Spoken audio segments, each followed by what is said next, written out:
जहां लालू यादव के भ्रष्टाचार की कहानियां हैं, तेजस्वी यादव विवादों के घेरे में हैं, ईडी उनसे पूछताछ करने के लिए बार बार भेज रहा है, समन भेज रहा है। और नीतीश कुमार चाहे अनचाहे, जाने अनजाने तो नहीं कह सकते, हाँ चाहे अनचाहे कह सकते हैं। मैं ऐसा मानता हूं कि मोहन यादव और जेपी नड्डा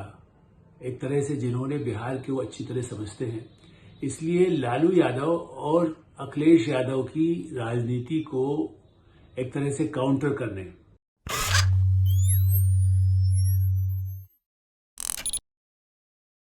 नमस्कार, मैं हूं आलोक मेहता। एडिटर्स आई में आपका स्वागत है। यादव राजनीति बिहार, उत्तर प्रदेश और अन्य कई राज्यों में भी यादव राजनीति की खूब चर्चा है। लालू यादव तो प्रधानमंत्री भी बनना चाहते थे, मुख्यमंत्री रह चुके, जेल भी जा चुके, अब बेटे तेजस्वी यादव को बनाना चाहते हैं। लेकिन क्या भारतीय जनता पार्टी पीछे रह सकती है? नहीं। यादव राजनीति का मुकाबला करने के लिए उन्होंने मोहन यादव को खड़ा कर दिया है। मोहन यादव उज्जैन से आए हुए जमीनी नेता जो मध्य प्रदेश के मुख्यमंत्री हैं,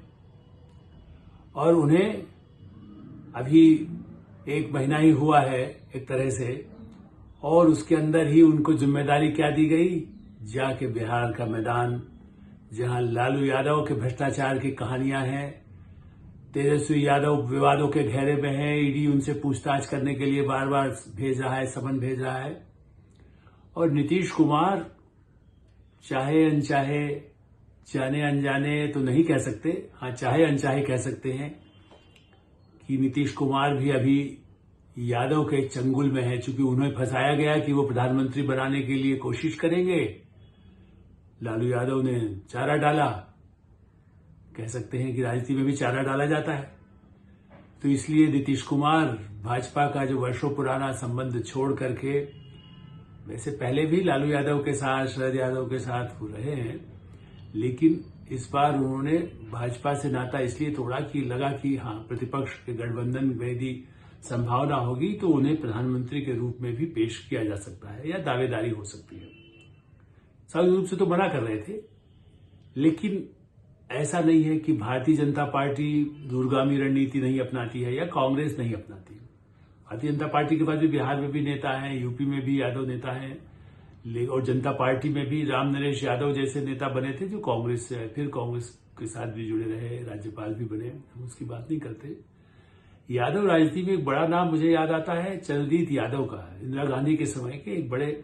तेज तर्रार, बड़े चिंतक के रूप में भी उनको माना जाता था। सोचे समझे वैचारिक विचारधारा के आधार पर वो एक जुझारू नेता थे।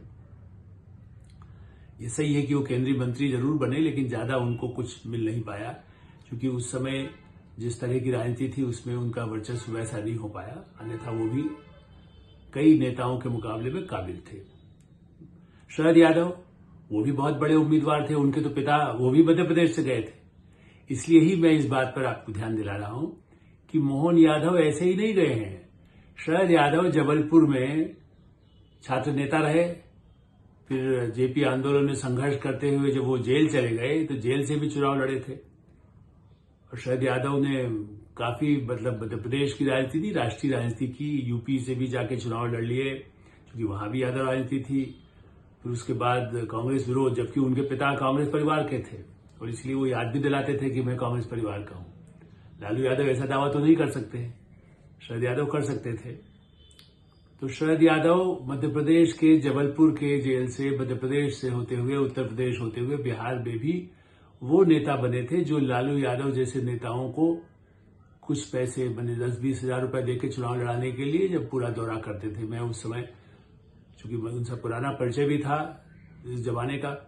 तो जब वो चुनाव अभियान के लिए निकले और 1-2 बार यात्रा कवर करने के हिसाब से भी या पुरानी परिचय के नाते अपनी गाड़ी में ही जब वो जाकर कहते अच्छा मैं इसको थोड़ा 10-20 हजार रुपए देना है, अलग कमरे में ले जाकर के पैसा दे देते थे लालू यादव को। एक ऐसे शरद यादव थे। लेकिन नीतीश ने भी शरद यादव का साथ छोड़ा, जॉर्ज फर्नांडिस का भी साथ छोड़ा और बीजेपी के साथ आ गए। तो बहरहाल मोहन यादव निश्चित रूप से एक ऐसे नेता है जो बोलते भी अच्छा है, तेज तर्रार है, राष्ट्रीय स्वयंसेवक संघ का समर्थन है, विद्यार्थी परिषद का समर्थन है, उसी छात्र नेता के रूप में आए, क्योंकि मैं कह सकता हूं कि मैं उसी शहर का हूं जहां मोहन यादव है, इसलिए मैं जानता हूं कि उनकी एक क्षमता तो रही है जिससे नीचे जमीन से वो करके शहर के सुधार से लेकर के प्रदेश की शिक्षा नीति को जो सबसे पहले लागू करने में शिवराज सिंह को श्रेय मिले, या प्रधानमंत्री नरेंद्र मोदी की नीतियों को और कुछ हद तक यदि कहा जाए कि संघ के निर्देशों को भी पालन करते हुए मोहन यादव मुख्यमंत्री के पद पर पहुंचे हैं, जिससे लोग कहते थे कि ये बड़ा आश्चर्यजनक बात है। मेरे लिए आश्चर्य नहीं था, क्योंकि धीरे धीरे उनको तैयार किया जा रहा था। और बहुत कम लोग जानते हैं कि भारतीय जनता पार्टी के जो राष्ट्रीय अध्यक्ष हैं जयप्रकाश नड्डा, जेपी नड्डा, जिनको अब अंग्रेजी वाले ज्यादा जेपी नड्डा बोलते हैं, जयप्रकाश नड्डा। लेकिन जयप्रकाश नड्डा की पृष्ठभूमि क्या है, फिर से याद दिलाऊंगा। वैसे वो हिमाचल के हैं, हिमाचल मंत्री भी रहे हैं, मुख्यमंत्री बनना भी चाहते थे, लेकिन अब तो पार्टी के अध्यक्ष है। लेकिन वो बिहार में ही अपनी छात्र राजनीति के आगे आए हैं, वो बिहार में ही उनकी पृष्ठभूमि है। तो नड्डा और मोहन यादव उस राजनीति के जुड़वा साथ साथ रहे हैं, इसीलिए उनके बनने में जेपी नड्डा का भी एक तरह से, चूंकि उनकी कार्य क्षमता को वो जानते थे, इसलिए इस रणनीति में प्रधानमंत्री नरेंद्र मोदी एक दूरगामी रणनीति के तहत चलते हैं कि कहां केवल मध्य प्रदेश ही नहीं, वो यदि तमिलनाडु में, आंध्रा में भी यदि कहीं जिसको कांग्रेस कहती बैकवर्ड राजनीति तो नहीं, उससे हट करके सबको अपना बना लो। हिंदू राजनीति भी यदि करना है, यदि राष्ट्रवाद की राजनीति करना है, अंतर्राष्ट्रीय करना है, या धार्मिक आधार पर हो। मैं ऐसा मानता हूं कि मोहन यादव और जेपी नड्डा एक तरह से जिन्होंने बिहार को अच्छी तरह समझते हैं, इसलिए लालू यादव और अखिलेश यादव की राजनीति को एक तरह से काउंटर करने या उसका जवाब देने के लिए मोहन यादव जैसे नेता को, जबकि बहुत अधिक समय नहीं हुआ मुख्यमंत्री के रूप में, अभी उनकी अपनी पहचान राष्ट्रीय राजनीति में थोड़ा धीरे धीरे करके बनेगी, लेकिन हाँ, बिहार में चूंकि यादवों का असर हुआ, जिस कार्ड को लालू यादव खेल खेल करके मुख्यमंत्री बने, अपने बेटे को बनाया, पत्नी को भी बना दिया मुख्यमंत्री, एक और बेटे को मंत्री उनको भी बना दिया। तो तेजस्वी यादव को मुख्यमंत्री बनाने के लिए किसी भी कीमत पर चाहते हैं स्वास्थ्य ठीक रहे, इतने ऑपरेशन हो चुके हैं किडनी का, जेल से भी वो इसीलिए आधार पर जमानत लेकर आ जाते हैं कि भाई देखिए मेरा स्वास्थ्य खराब है, लेकिन बेटे को बनाने के लिए, अभी चूड़ा दही खाने के लिए उन्होंने बुलाया था नीतीश कुमार को, और इसलिए अब मोहन यादव पहुंचे हैं बिहार। चाहे एक ही दिन का कार्यक्रम है, मंदिरों में मतलब जाएं, कुछ अपने कार्यकर्ताओं को संबोधित करें, विधायक सांसद जो हैं उनसे मिलें, और आगे की रणनीति में उनकी जैसे सभाएं यदि होगी तो उसका क्या असर होगा कार्यकर्ताओं में, उनका समाज, और केवल उनको समाज नहीं, देखिए शिक्षा के क्षेत्र में भी वो काम करने का उनकी क्षमता रही जो उन्होंने करके दिखाया मध्य प्रदेश में। जमीनी जो कहां पर सड़क बनना है, उसका निर्माण कार्य कैसे होना है, आवास, लोगों को जमीन कैसे, मकान कैसे मिले, इसकी इस तरह की योजनाओं में, स्वास्थ्य की योजनाओं में भी वो बराबर सक्रिय रहे हैं। तो उसका लाभ भारतीय जनता पार्टी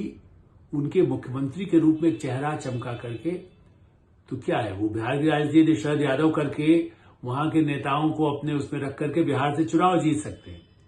शरद यादव जैसे ऐसे नेता जो है, जो लालू यादव को भी जैसे कहते चने चबा दिए, पराजित कर दिया एक समय में, ऐसे शरद यादव, वो जबकि एनडीए में भारतीय जनता पार्टी के साथ उनके बड़े संबंध रहे,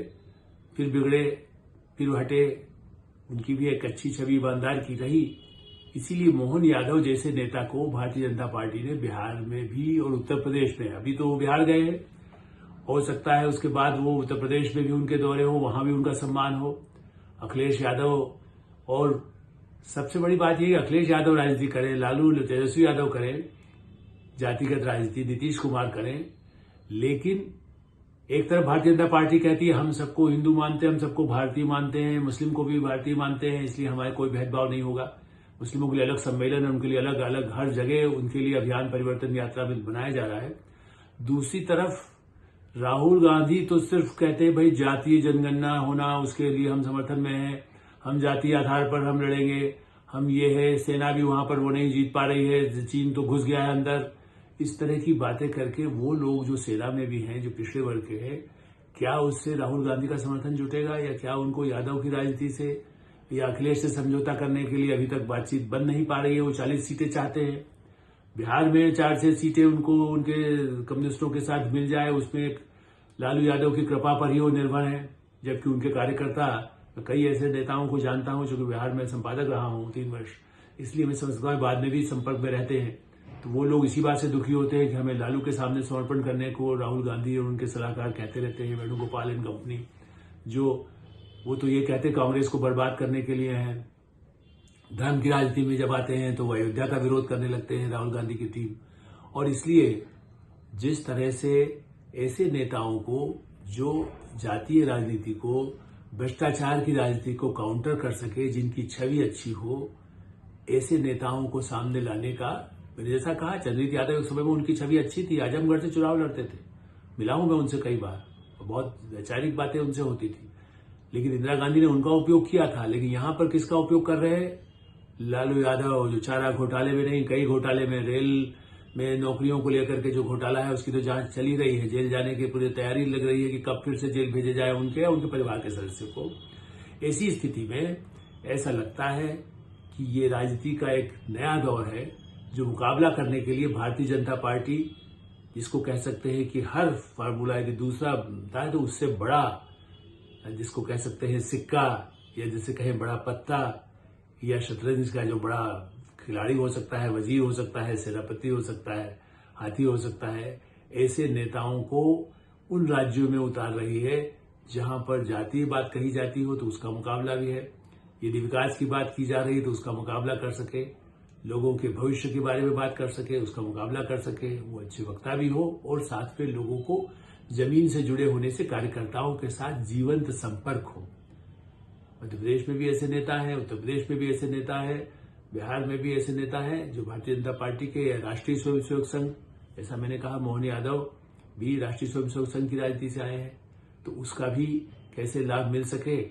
वो भी एक तरह कहना चाहिए कि संघ के जो विचार हैं उसी को आगे वो बढ़ा रहे हैं, उस राष्ट्रवाद की विचारधारा को बढ़ा रहे हैं। और सबसे बड़ी बात ये सब प्रधानमंत्री नरेंद्र मोदी और उनके साथी गृहमंत्री अमित शाह की रणनीति है, जिससे कि लोकसभा चुनाव में जो कहते हैं तो लोग कई बार जो तटस्थ ऐसे लोग हैं, या तटस्थ तो नहीं कहना चाहिए, जो कांग्रेस को समर्थन करते हैं, वो मानने को तैयार नहीं होते। 400 का टारगेट कहाँ पूरा होगा, साउथ में कहाँ होगा, नॉर्थ में कहाँ होगा। अब वो 400 का पूरा न कर सके, 300 को तो वो एड्रेस करके जिम्मेदारी दे ही चुके हैं, तो 100 को और एक्स्ट्रा जहां जहां अलग होगा, क्षेत्रीय दलों के साथ या ऐसे नेताओं को जोड़ करके भी काम करेंगे, तो वो लक्ष्य पूरा करने के लिए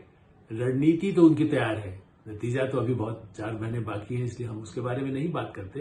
लेकिन गठबंधन यदि सोचता है कि हम जोड़ तोड़ करके 100 सीट, 200 सीट, 300 सीट, 250 सीट ले आए, फिर हम किसका साथ लें, फिर उसका साथ लें, कांग्रेस तो 100 सीटों के लिए ही लगी हुई है। ऐसी स्थिति में किसको कितना मिलता है ये भविष्य बताएगा। एडिटर साहिब हम यही विराम देते हैं। आप एडिटर साहिब को सब्सक्राइब करें, लाइक करें और अपने मित्रों को भेजें, अपने ग्रुप्स को भेजें, और जब भी आपकी कोई राय हो तो उससे हमें अवश्य अवगत कराएं। धन्यवाद, नमस्कार।